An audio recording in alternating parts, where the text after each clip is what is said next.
Ya lo ven ustedes con este girasol en la solapa y eso no puede significar otra cosa más que tenemos en el plato a un miembro de Cudica. Y me apetecía mucho en este espacio, que abrimos Espacio Médico, hablar de Cudica porque hace muy poquito, a finales del mes de septiembre, pues pusieron en marcha un máster junto con la Universidad de Málaga especializado en cuidados paliativos. Ya saben ustedes, no hace falta que se lo presente, que Cudica está especializada en los cuidados paliativos del cáncer. Hoy nos acompaña Belén Moncada. Ella es responsable de formación e investigación de Cudica. Belén, bienvenida, muy buenas tardes. Muchas gracias, hola. Y gracias por este girasol que ella luce con orgullo en mi solapa. Pero me ha hecho mucha ilusión. En la sala de maquillaje había otro girasol y por ahí... Y yo tengo además uno en mi mesa, mi cubilete donde tengo todos los bolis, y se lo decía cuando entraba en plato, digo, y con las prisas se me olvidó cogerlo para colocármelo en la solapa. Así que hay muchos girasoles en esta redacción.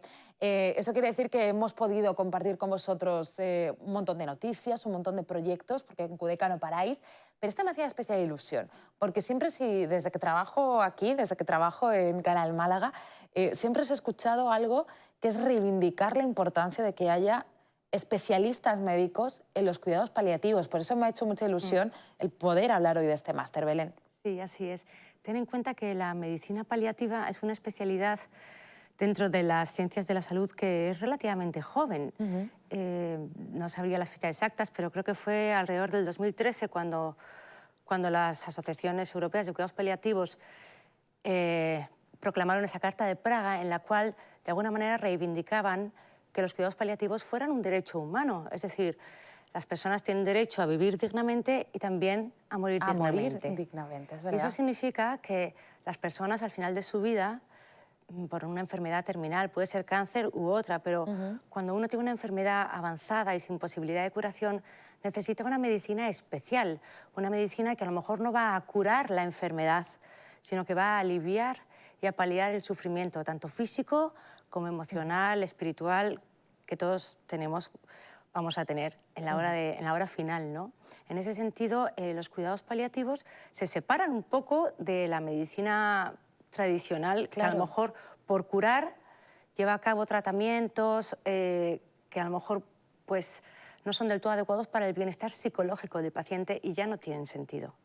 Por eso la especialización de la medicina paliativa es mucha, no solo en los médicos, sino también las enfermeras, por supuesto en los psicólogos, trabajadores sociales, incluso fisioterapeutas que también trabajan con nosotros y auxiliares de clínica. Claro, porque la medicina paliativa al final es multidisciplinar, ¿no? Estamos hablando no solo de médicos, sino, como bien estás diciendo, de un montón más de profesionales relacionados con el ámbito sanitario que participan, ¿no? de este momento. Volvemos a lo de antes. Ten en cuenta que no se trata ya de curar la enfermedad, sino de garantizar el bienestar físico y emocional de esa persona y de su familia. Por lo tanto, entran en juego una cantidad de perfiles profesionales tremendos y todos tienen que trabajar en equipo. Por eso, precisamente, este máster nuestro es muy especial, ¿no? Porque hemos puesto mucho empeño en generar y en educar en esa interdisciplinariedad que es necesaria para trabajar en los cuidados paliativos.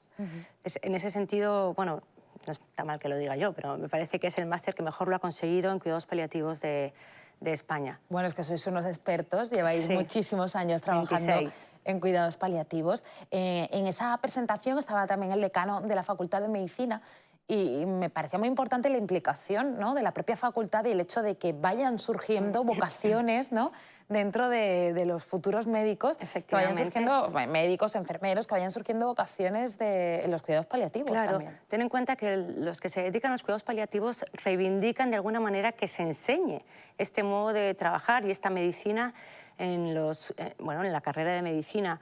Aún no es parte del plan de estudios de las carreras de medicina, quizá alguna optativa, pero no lo es. Por eso cobra tanta importancia el posgrado. Por eso la importancia de que existan másteres en cuidados paliativos como el nuestro. La Facultad de Medicina se ha implicado muchísimo, la Facultad de Ciencias Sociales, Enfermería a la cabeza, ha sido tremendamente importante para que este máster saliera adelante.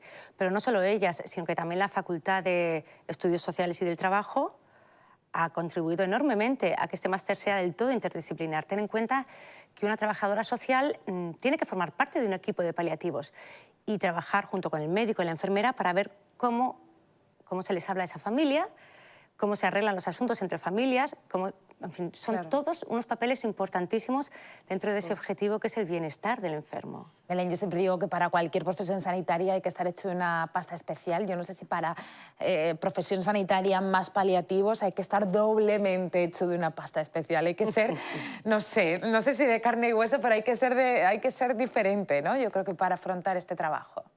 Bueno, en realidad tienes toda la razón, pero cuando yo llegué a QDECA también pensé, caray, qué duro este trabajo. Y la verdad que no se encuentra solo alegría. En el fondo es la alegría de la misión cumplida, la alegría que tú le estás dando a esa persona quizá en el camino más difícil de su vida, que es el último, y a esa familia un respiro, un cariño, yo sé qué te pasa, yo sé qué podemos hacer, yo te alivio. Eso en el fondo es muy gratificante y de alguna manera pues esconde lo que tiene de duro, ¿no? ¿Se ve la vida de otra manera cuando uno está dentro de QDECA? Es decir, cuando uno trabaja en paliativos, ¿le cambia la percepción de la vida, de cómo vemos el futuro, de cómo tratamos incluso muchas veces el presente? Claro. Bueno, yo creo que cualquier persona que se enfrenta por un familiar o por un cercano cerca de la muerte, eso te toca, ¿no? Y te cambia y te planteas muchas cosas y te las replanteas cada vez. En ese sentido, claro que QDECA es especial porque estamos acompañando a esas personas en esos días, con lo cual, por supuesto, que toca. La filosofía de los cuidados. Volviendo al máster, estamos viendo unas imágenes de un vídeo que habéis hecho además también con la Fundación General de la Universidad de Málaga, donde explicáis también los motivos de ese máster. En un momento del vídeo se dice una frase, ¿no?, de ya que no podemos darle años a la vida, por lo menos vamos a darle vida a esos años, a los días que queden por vivir, ¿no?, de esa persona y de sus familiares. Ese es el objetivo.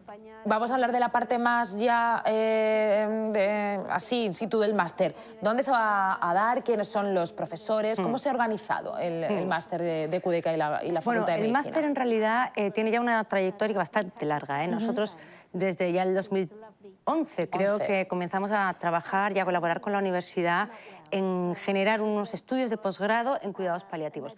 Previamente a eso, por supuesto, ya trabajábamos con ellos en las prácticas de distintos másteres que los hacían con nosotros, ya fueran de medicina, de psicología. Y ya a partir del 2011 pensamos en crear un programa de posgrado. Comenzamos con un diploma, con un experto de 35 créditos, es decir, una cosa con menos carga académica, pero al andar del tiempo nos dimos cuenta de que era necesario en realidad todo un año entero de dedicación exclusiva para la formación de las competencias que tiene que tener un paliativista. Y ahí que nos pusimos. Entonces, el germen del máster ha sido la colaboración y la imbricación tremenda que ha existido entre las facultades de Ciencias de la Salud, Medicina, Psicología y Estudios Sociales y Trabajo, y ahora últimamente también la de Derecho. Todos nos hemos puesto a trabajar en conjunto, lo cual esto incluso dentro de la universidad no es muy común. No, no es muy común. Y en ese sentido hemos sido los primeros que hemos tenido que empezar a trabajar en equipo, ¿no? De ahí ha surgido un plan de estudios que tiene, por un lado, un marco, digamos, transdisciplinar, en el que se ven esos cuidados paliativos desde un punto de vista, desde todos los puntos de vista, desde el punto de vista ético, desde el punto de vista del tratamiento y la intervención en cuidados paliativos, desde el punto de vista de la valoración de cuidados paliativos y cómo engancha ahí la familia y los recursos familiares que existen para hacer frente a estas situaciones. También, por supuesto, este máster tiene un módulo de investigación, porque desde QDECA somos muy conscientes de que si queremos formar buenos paliativistas y que el día de mañana existan paliativistas en toda España, hay que generar investigación que haga avanzar el conocimiento en cuidados paliativos. Y en eso estamos. Estamos educando también a esos futuros investigadores, doctores que se hayan especializado en cuidados paliativos. Es un máster tremendo, es de una implicación, sí, muy importante, muy importante.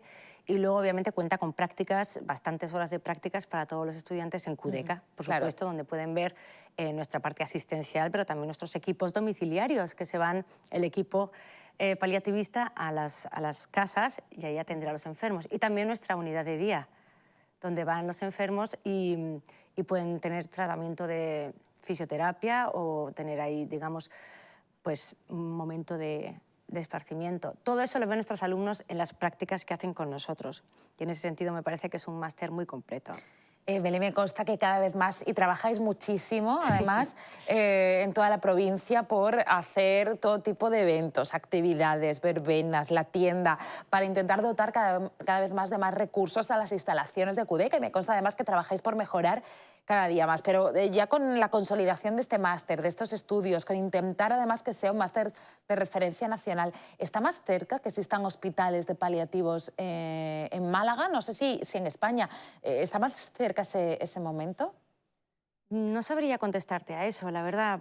Por nuestra parte, quiero decir, nosotros estamos deseando que en todos los hospitales que existen, los hospitales actuales, haya su unidad de paliativos y que cada vez sea de mayor importancia y con mayores recursos. Para nosotros es como te digo, es un derecho y desde nuestra posición lo que hacemos es decirle a la sociedad que nosotros estamos aquí gratuitamente porque nos parece un derecho y vamos a atender a todos los pacientes y familias en este momento de su vida. Por supuesto, sin ningún coste, nunca tendrá coste el cuidado de Cudeca.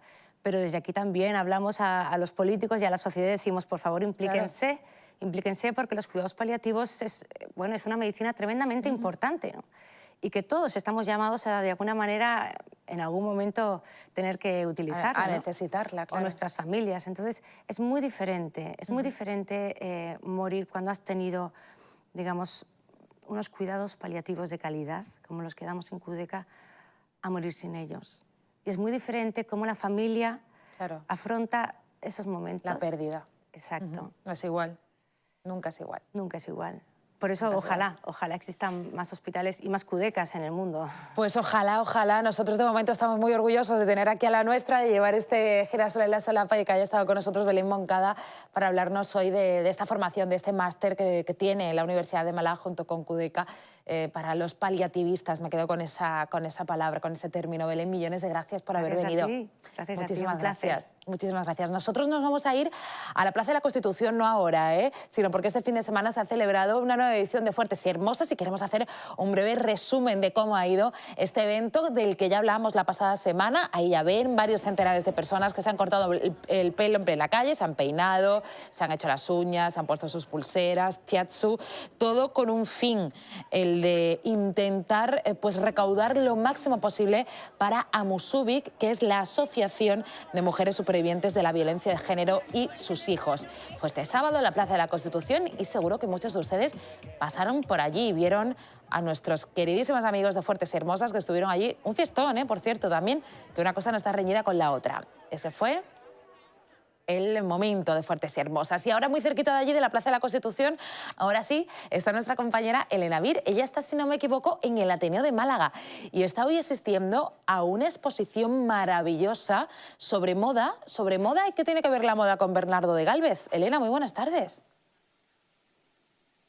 Buenas tardes, Celia. Pues ese es el objetivo de esta exposición Vísteme con Precisión, que se inauguró el pasado jueves, como decías, aquí en el Ateneo de Málaga. El objetivo es acercarnos a la figura de malagueño Bernardo de Gálvez a través de la moda femenina del siglo XVIII. Y para explicarnos el porqué de esta conexión se encuentra conmigo la comisaria de la exposición, Mónica López. Muy buenas tardes. Buenas tardes. ¿Por qué acercarnos a la figura de Bernardo de Gálvez a través de la moda femenina y no de la masculina?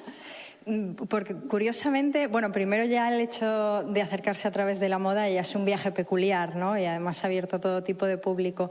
Pero además porque tiene relación con la localidad de Macharabiaya, con el trabajo que se está haciendo allí en torno a la recreación del 4 de julio o de la batalla de Pensacola que celebran cada año desde 2009. Y es que desde hace 3 años se está trabajando por parte de las mujeres que participan en el evento.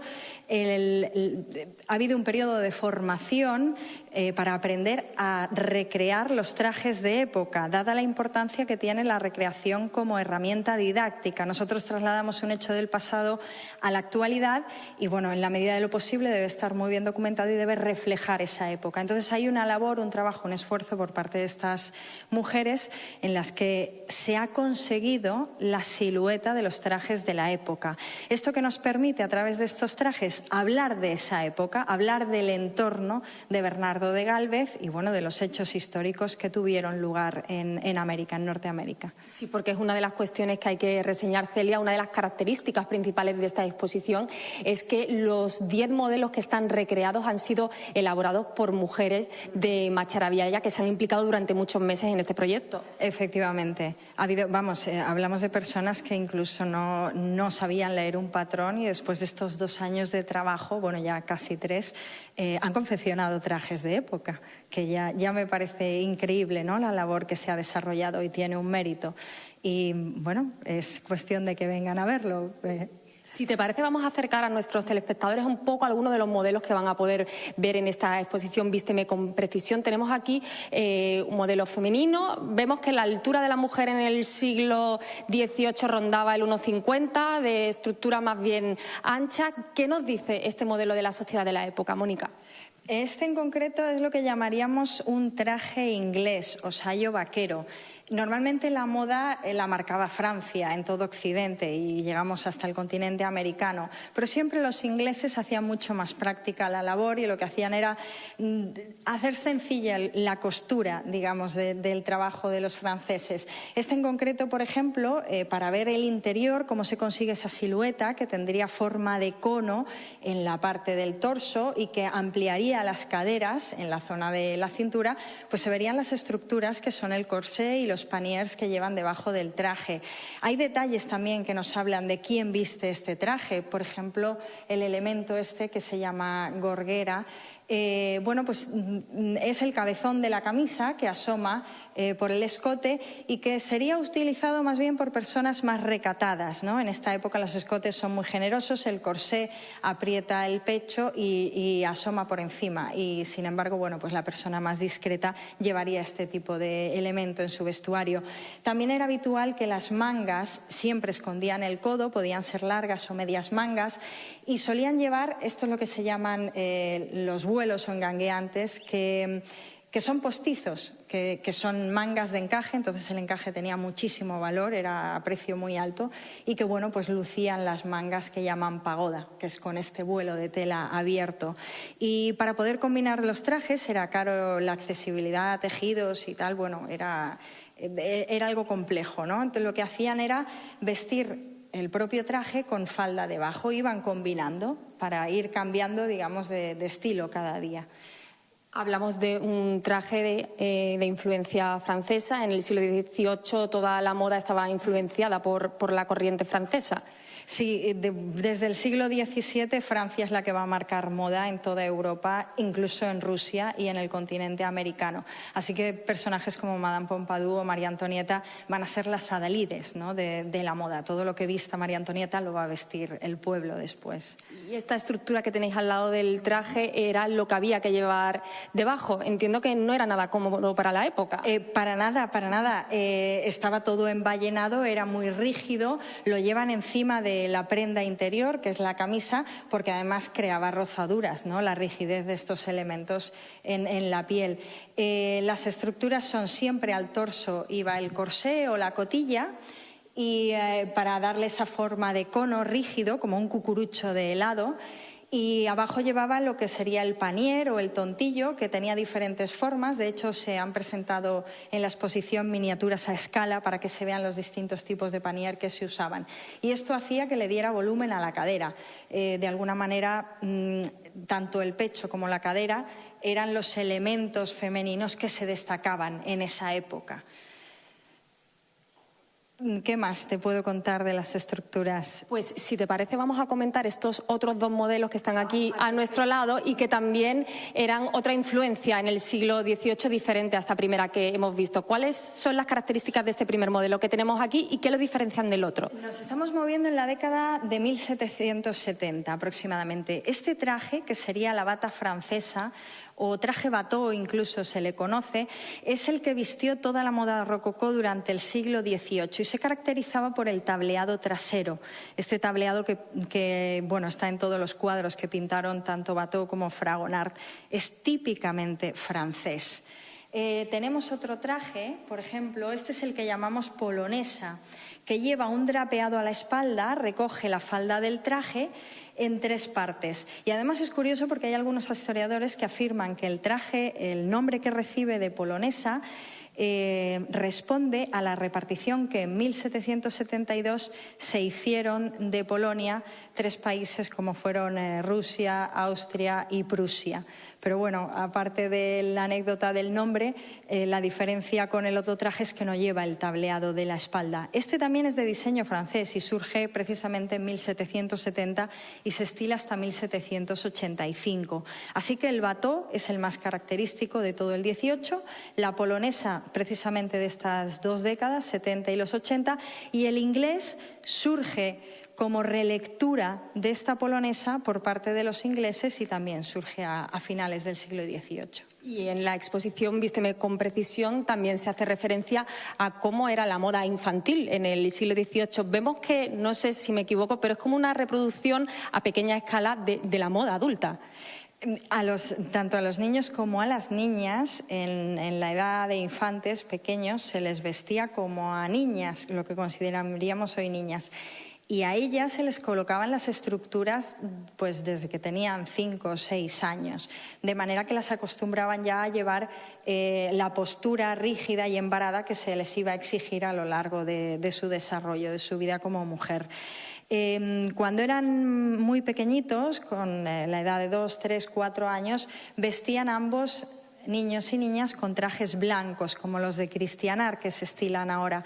Y tampoco, o sea, no había realmente el concepto de género que tenemos hoy día de falda, pantalón. Tampoco lo había en los colores, el rosa, el azul, etcétera. No, para nada. Indistintamente los niños vestían como niñas, ya digo, hasta que lo cumplen los 7 años, y el color, bien, podías vestir a un niño de rosa que a una niña de azul. Mónica, me imagino que todo este tipo de trajes no estaban al acceso del gran público, estaban reservados para la burguesía, para la nobleza. ¿Cómo vestían las clases menos pudientes? Las clases menos pudientes, bueno, piensa que todo se hace a mano, no existe ni siquiera la máquina de coser, únicamente el telar para dar forma a las telas, a las piezas de tejido. Entonces, carísimo el tejido, carísimo los tintes, por lo tanto, bueno, pues se apañaban sobre todo con lana, que era más o menos lo más barato. Es cierto que en América el algodón es muy abundante y aquí estamos hablando precisamente de la zona de la Luisiana, y bueno, lo que no verías serían estampados en los tejidos, ni tintes de colores, etcétera, y tampoco estructuras. Las estructuras eran algo carísimo porque además se hacían con barbas de ballena, etcétera. Entonces, ¿qué hacían? Bueno, pues a lo mejor una tela les servía de faja para apretar el torso y poder simular la silueta de las clases altas, o bien una serie de enaguas, o rellenaban una pieza de tela, un rollo con junco, por ejemplo, para poder darle volumen a las faldas. Pues Mónica López, comisaria de la exposición, muchísimas gracias por habernos hecho esta pequeña visita guiada por Vísteme con precisión, que recordamos, Celia, va a estar aquí expuesta en el Ateneo hasta el próximo 30 de octubre, ¿verdad? Sí, y el 3 de noviembre nos la llevamos al Museo de los Gálvez de Macharabiaya, que estará allí todo el mes.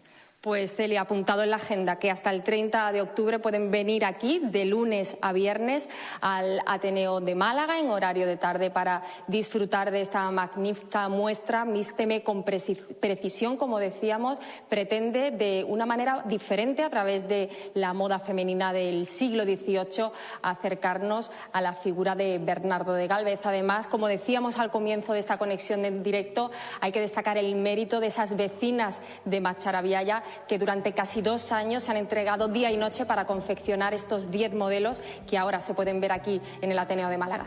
Millones de gracias, Elena, que son una auténtica maravilla. Allí me encontrarán viendo esta exposición que tiene muy buena pinta, y además porque me siento yo muy identificada con las hechuras de esa época. Yo hubiese encajado muy bien en el siglo XVIII. Me voy a la mesa de informativos porque, Paula, tenemos noticia prácticamente pues, de última hora que se acaba de confirmar. Se venía barruntando, pero se acaba de confirmar. De ultimísima hora, hace unos minutos. Efectivamente. Y es que la presidenta de la Junta de Andalucía, Susana Díaz, podría anunciar esta tarde la convocatoria de elecciones andaluzas que podrían ser el próximo 2 de diciembre. Una noticia de última hora que les vamos a contar en unos minutos en el avance informativo. Celia. Enseguida pues, nos vamos a publicidad y les avanzamos todas estas y más noticias de este lunes 8 de octubre.